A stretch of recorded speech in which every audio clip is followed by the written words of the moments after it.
Finalmente estamos deixando Kima. Acho que vamos sair. Só se passaram 4 meses. Uma nova pista e novas evidências dão início a uma nova busca por Lynette Hooker, quase 2 meses depois que seu marido disse que ela desapareceu no mar. E agora a história de Brian Hooker está sob escrutínio. Eu vou te contar o porquê. Eu sou Anjanette Levy e este é o Law and Crime.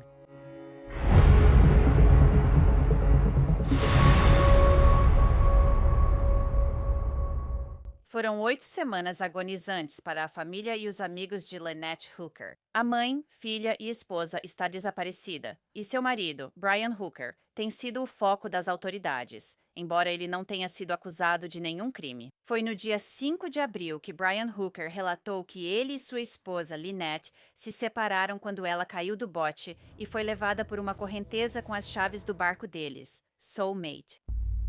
Finalmente deixando Kima. Acho que vamos deixar o... Faz só 4 meses. O casal adorava velejar e até morava no veleiro deles. Eles documentavam suas aventuras em uma conta do TikTok, o Sailing Hookers, e até no YouTube. Segundo dia atravessando o Golfo do México. Eles faziam de tudo. Velejavam, faziam mergulho com cilindro, praticavam stand-up paddle.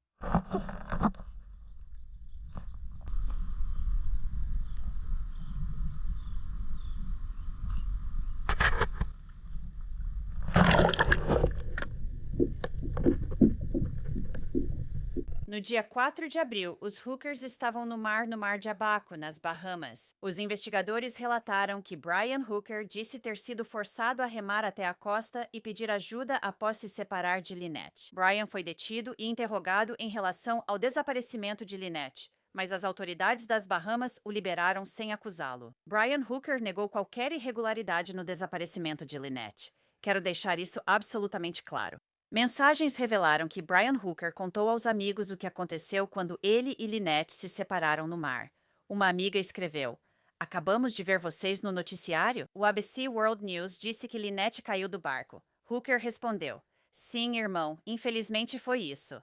Ela caiu do bote em um mar agitado, quando voltávamos para o veleiro. O vento me afastou dela, ela nadou até o veleiro e logo nos perdemos de vista, pois já anoitecia. Eu fiquei à deriva e tentei remar com um remo só pelas próximas 7 horas, até que fui parar atrás da costa da ilha seguinte e consegui pedir ajuda. Finalmente, ainda estamos procurando. Muita coisa está acontecendo agora, mas agradeço por se preocupar com a gente. Estar nas notícias é um peso enorme, e eu acabei de receber a primeira ligação de um veículo de imprensa há poucos minutos." A amiga disse: "Você está em nossas orações." Hooker respondeu: "Obrigada, amiga. Nossa família vive um inferno agora." A equipe de busca e resgate ligou e informou que procurou em várias áreas hoje sem sucesso. Eles voltarão amanhã, mas uma tempestade chega na quarta-feira. Brian Hooker também fez uma ligação para uma amiga que foi postada online. Ela basicamente só caiu do bote inflável no meio de um ventinho, tipo ventos de uns 20 nós que apareceram, e isso numa viagem de talvez meia a 3/4 de milha de volta para o bote. Falhou. Ninguém usava colete salva-vidas. Já era o pôr do sol, e o sol se pôs basicamente 10 minutos depois que ela caiu. Será que o bote inflável não foi com ela, já que não estava preso a nada nem a ninguém, e ela tinha a chave reserva do bote inflável na bolsa à prova d'água, que estava com ela? Mas a filha de Lynette, Carly Aylesworth, tem sido cética em relação à história do padrasto desde o início. Ela falou ao Law and Crime em abril. Acho que a única coisa de que eles têm evidências são apenas mensagens de texto falando sobre problemas de relacionamento do passado. E agora é só como se fosse boato em vez de uma prova real. Mas eu não sei se minha avó ou a amiga da minha mãe tem mais provas, porque minha mãe nunca confiou tanto em mim para falar sobre problemas de relacionamento. Mas eu só disse que elas tiveram um relacionamento conturbado. Eu contei isso para a guarda costeira quando conversamos e disse que o relacionamento delas era conturbado e piorava quando elas bebiam. Então eu só estou preocupada porque ele já fez ameaças no passado. Então, eu só estou tentando ter certeza de que a raiva dele não tomou conta e que ele não fez algo que não possa desfazer. Então, eu só quero ter certeza de que foi apenas um acidente estranho antes de achar que minhas suspeitas são verdadeiras. Carly Aylesworth afirmou que Brian Hooker podia ser violento quando bebia. Ouvi de outras amigas dela que ela disse que não era seguro estar com ele, porque quando ele fica bravo, pode se tornar assustador e violento. Nunca vi ele bater forte em alguém, mas ele vai no pescoço e enforca. Pois é, E você já viu isso? já vi ele fazer isso com a filha antes.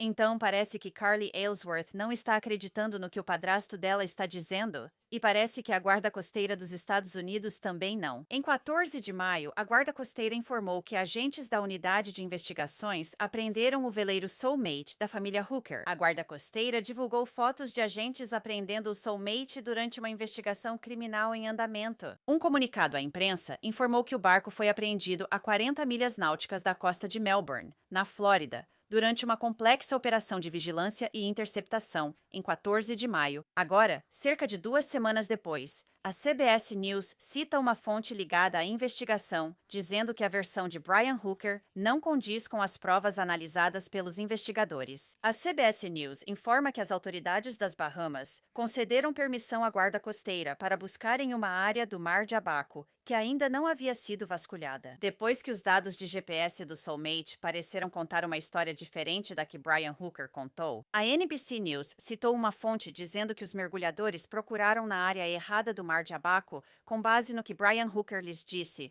Agora, os mergulhadores planejam retornar à área certa usando os dados de GPS do Soulmate. Entrei em contato com a Guarda Costeira. Uma porta-voz não quis comentar sobre esses relatos, citando a investigação criminal em andamento. Então, para discutir tudo isso, quero chamar Alex Beer. Ele é um mergulhador forense. Ele já fez esse tipo de trabalho antes, procurando debaixo d'água em casos criminais. Então, muito obrigada, Alex, por estar aqui comigo. Eu realmente agradeço. Obrigado por me receber.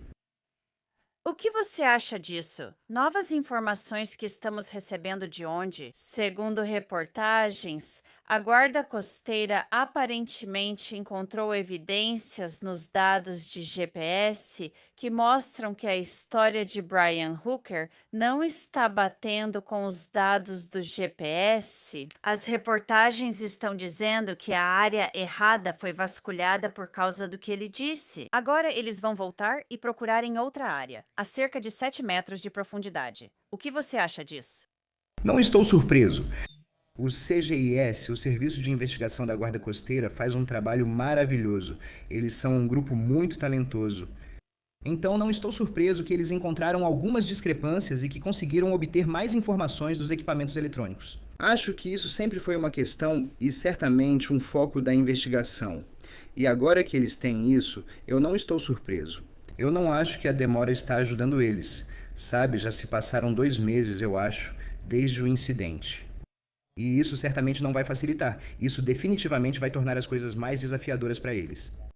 E essa seria a minha próxima pergunta. Já se passaram 8 semanas desde o desaparecimento de Lynette. Então, essa água, se estivesse agitada o suficiente, como Brian Hooker afirmou, para que ela se separasse dele, sabe, ela teria afundado. Vamos supor que ela, Deus me livre, tenha se afogado e afundado. Ela teria afundado até o fundo. E então, em algum momento, você sabe, a natureza segue seu curso. Conte pra gente, basicamente, o que acontece quando alguém se afoga, especialmente em um oceano ou mar agitado. Sim, existe um fenômeno chamado reflutuação do corpo, onde normalmente um afogamento, alguém que se afoga ou alguém que afundou até o fundo, seja qual for o caso, ou vai para o fundo, eventualmente o corpo começa a se decompor. E os fatores que influenciam nisso podem ser, você sabe, o tipo de corpo, o que a pessoa comeu, as roupas que estava usando, a temperatura da água, a profundidade da água. Há muitos fatores que influenciam nisso e que vão determinar quão rápido isso começa a acontecer. Se for fundo o bastante, a pessoa pode não voltar à superfície, pois o corpo decomposto acumula gases que o fazem flutuar. Em certa profundidade, a pressão é excessiva para ser superada. Então, dependendo da profundidade, quero dizer, se for 7 metros não é fundo o suficiente, mas, e o tempo ali nas Bahamas com a água quente não seria tão longo. E isso sem contar coisas como predação, animais e vida selvagem que estariam, você sabe, por falta de um termo melhor, se alimentando ali ou possivelmente causando mais danos e afetando isso também. O que me chama a atenção é a linha do tempo aqui. No dia 14 de maio, a Guarda Costeira anuncia que apreendeu a Soulmate. E agora estamos chegando na marca de 2 semanas desde então. Acabamos de passar da marca de 2 semanas, quando começaram a sair esses relatos de que eles têm dados de GPS mostrando que a história de Brian Hooker não bate com os dados do GPS. Então eles vão procurar em outra área. Segundo as notícias, a Guarda Costeira recebeu permissão do governo das Bahamas para voltar, enviar mergulhadores e procurar em outra área. Claro, Então, tenho certeza de que eles estão examinando tudo naquele barco. Soulmate.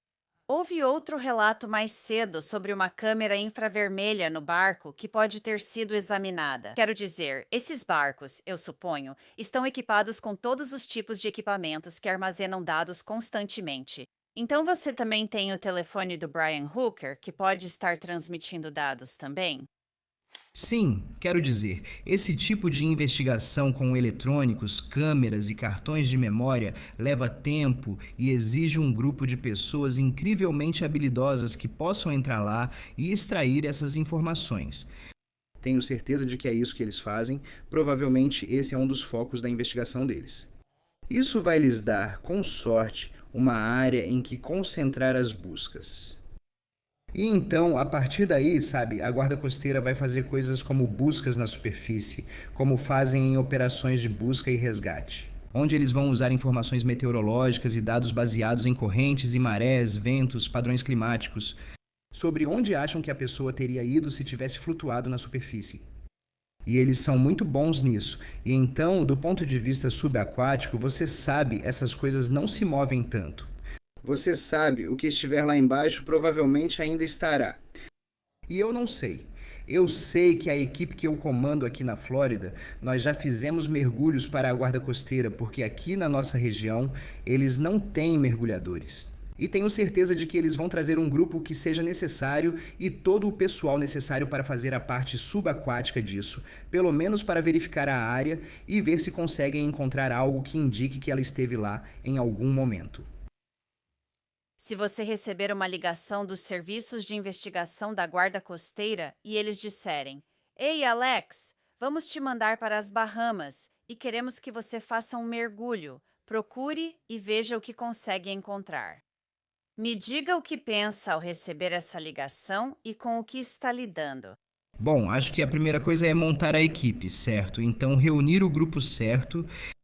Tem pessoas na minha equipe que são mergulhadores naturalmente talentosos, que são muito bons em encontrar coisas. E você sabe, isso vem com treinamento e também com experiência. Então, quero dizer, ao montar a equipe, o que vamos querer levar? Que tipo de, sabe, sem conhecer a área, coisas como veículos de propulsão subaquática para mergulhadores para fazer buscas maiores sem tanto esforço. Assim, você não gasta tanto ar ao nadar. E então, só de chegar lá, conhecer o terreno e a água e ver, sabe, com o que você está lidando. Formular o plano. Como faremos a busca? Vamos provavelmente dividir em quadrantes e fazer uma sessão de cada vez, começar a eliminar parte por parte, mover esse quadrante e ir ampliando cada vez mais? Até que, você sabe, tenhamos esgotado todos os esforços para localizar qualquer tipo de evidência relacionada ao caso. Mas isso vai ser um desafio. Quero dizer, como mencionamos, já se passaram 8 semanas. Quero dizer, a probabilidade de encontrar qualquer coisa. O tempo é essencial em um caso como esse. Então, a probabilidade de encontrar qualquer coisa. Lynette ainda pode estar debaixo d'água. Quero dizer, é possível. Nós vimos o que aconteceu no caso da Lassie Peterson. Mas era um curso d'água diferente. Sim, com certeza. Circunstâncias diferentes. Eles acreditavam que ela tinha sido presa a pesos, nesse caso. Nós realmente não sabemos todas as circunstâncias em torno disso. Nós temos a história de Brian Hooker, e isso é tudo o que sabemos. Não sabemos de mais nada que possa ter acontecido aqui. Só temos especulações e suspeitas sobre o que pode ter acontecido. Então, quero dizer, qual é a probabilidade de que ela ainda esteja debaixo d'água e que eles encontrem alguma coisa? É realmente difícil dizer. Você está certo. O tempo não ajudou em nada nessa investigação no que diz respeito a encontrar alguma coisa. Isso não quer dizer que não esteja lá, mas com certeza não tornou nada mais fácil. Quero dizer, neste ponto, em águas oceânicas quentes e tropicais, você estaria procurando por ossos, não por outra coisa. Se não foi movido ou se de fato ela está na água.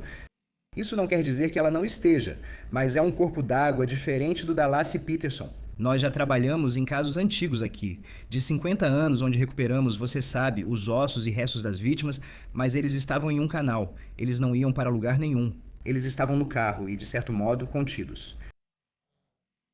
Mas não é impossível, mas com certeza é definitivamente mais difícil.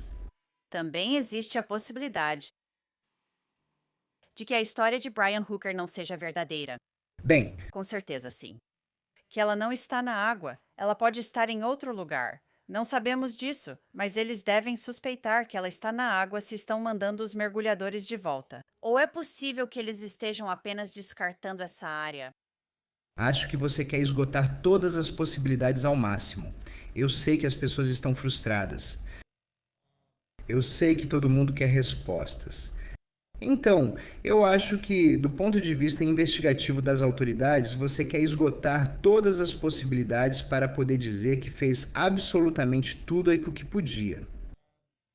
Minha opinião pessoal é que não vejo por que alguém faria algo em terra nas Bahamas, onde são pequenas ilhas com pouco espaço, como, por exemplo, enterrar alguém ou algo assim. Isso seria muito mais fácil. Sabe, pela minha experiência, quando as pessoas querem se livrar de algo aqui na Flórida, elas jogam no... se for uma arma de fogo usada em um crime, jogam no lago ou no canal, pensando, bom, ninguém nunca vai encontrar isso. Mas se você tem as informações certas e um bom ponto de partida, e isso é preciso, você tem uma grande chance de recuperar essas coisas. Agora, a localização por GPS por si só é ótima. É um ponto de partida, mas é uma localização geral. Sabe, isso é bem diferente de um eu sei que estava bem aqui. E já tivemos casos assim, em que alguém disse, olha, eu estava parado aqui, joguei ali e a gente entra em água de 3 metros de profundidade, com visibilidade zero e lá está. Tipo, não se mexeu. Sabe, se ela flutuou, se foi isso que aconteceu, aí você está sujeito a todo tipo de outra coisa. E com a corrente do Golfo e tudo mais, sabe, é uma área enorme. E, sabe, então eu não quero dizer que não é possível, mas você está certo que a probabilidade é bem pequena.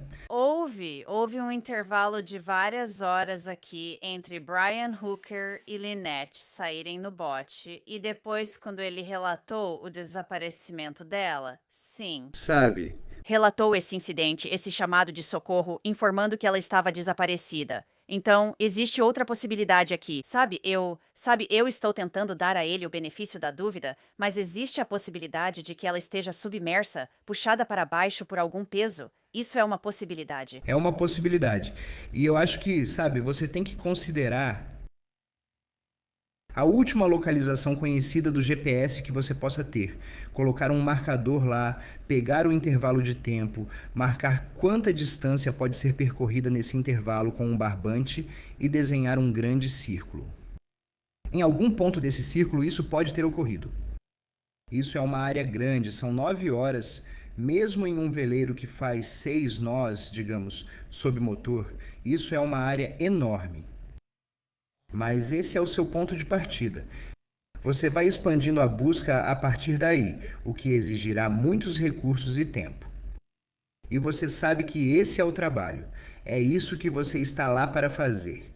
Em algum momento tenho certeza de que eles vão encerrar e terão que seguir em frente com o que tem. Mas esse é parte do problema, porque é uma área tão grande para cobrir. E quanto a usar sonar de varredura lateral, sabe, antes de fazer o mergulho? Ou isso não funcionaria numa situação como essa? Não, quero dizer, 2 meses atrás, talvez. Sonar, sabe, sonar é ótimo. É uma ferramenta excelente. Muito melhor para encontrar objetos grandes do que para encontrar pessoas em um grande corpo d'água aberto. Se você está em um canal com sonar de varredura lateral, aí é diferente. É um espaço muito confinado e a imagem praticamente salta aos olhos. Em buscas em mar aberto com sonar de varredura lateral, não é tão útil assim.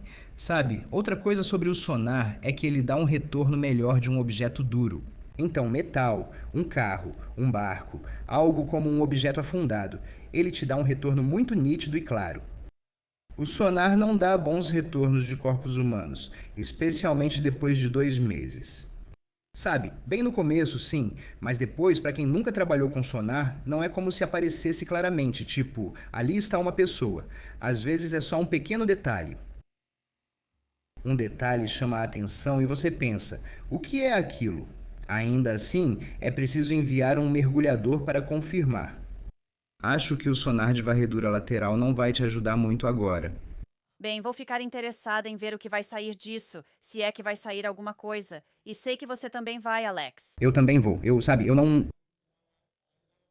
Eu não conheço ninguém dos envolvidos na investigação, mas conheço e já trabalhei com o CGS antes.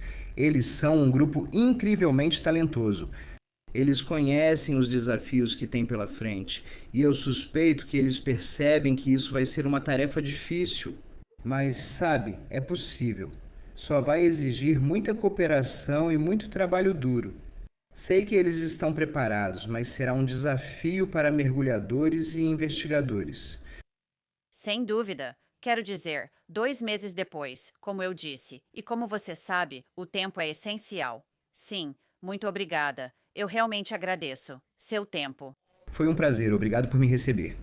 Se você tiver informações sobre o desaparecimento de Lynette Hooker, entre em contato com a Unidade de Investigação da Guarda Costeira. Este foi mais um episódio de Law and Crime. Sou Anjanette Levy. Obrigada pela companhia. Te vejo aqui na próxima vez.